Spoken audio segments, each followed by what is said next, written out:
Mersin'in Tarsus ilçesinde, sıradan bir mahallede, sıradan bir gecekondu. Ama bu evin altında yatan şey sadece Türkiye'nin değil, tüm dünyanın tarihini değiştirebilecek bir sır olabilir. 2016 yılında başlayan ve bir yıl boyunca özel harekat polisleri, keskin nişancılar ve yüksek duvarlar ardında yürütülen o kazı neden sessizce kapatıldı? Bugün elimizdeki yeni verilerle resmin parçalarını birleştiriyoruz. Burası sadece bir kazı alanı değil, tarihin kara deliğiydi.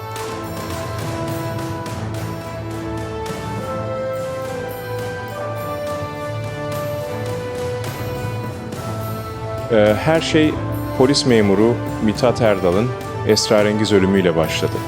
Erdal bölgedeki kaçak kazı şebekesinin içine sızmış bir ajandı. Karısına başıma bir şey gelirse emniyetteki amirlerim sorumludur dedikten kısa süre sonra kendi silahıyla vurulmuş halde bulundu. Bu ölüm o kırmızı evin kapılarını devlet eliyle açtı. Neden sıradan bir arkeolojik kazı için ordular seferber edildi? Neden dönemin milletvekilleri bile içeri alınmadı?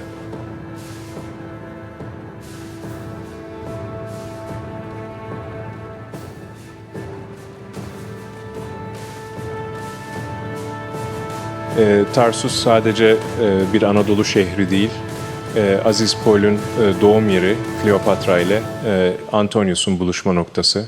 Eğer burada bulunan şey dini bir devrim yaratacak bir belge ise bu sadece Türkiye'nin değil, milyarlarca insanın inanç sistemini değiştirebilir. İngilizce, Arapça ve İtalyanca kaynaklarda bu kazının Türkiye'nin 51 bölgesi olarak anılması boşuna değil, uluslararası istihbarat örgütlerinin bu mahalledeki ilgisi bugün hala tartışılıyor.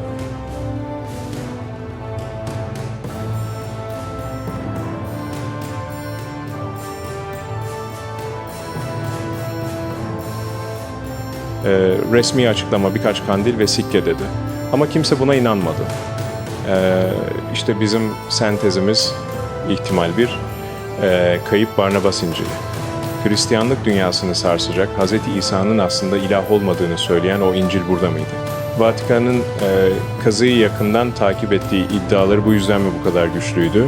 İhtimal 2, boyut kapısı ve radyasyon. Mahalleli kazı sırasında telefonların bozulduğunu, elektronik cihazların çalışmadığını iddia etti.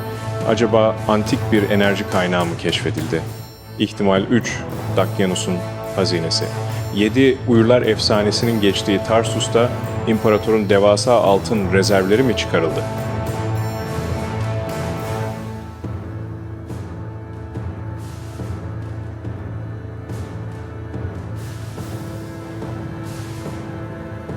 Ee, 2026 yılındayız ve o sokak artık turistik bir durak olsa da toprak altındaki sessizlik hala çığlık atıyor.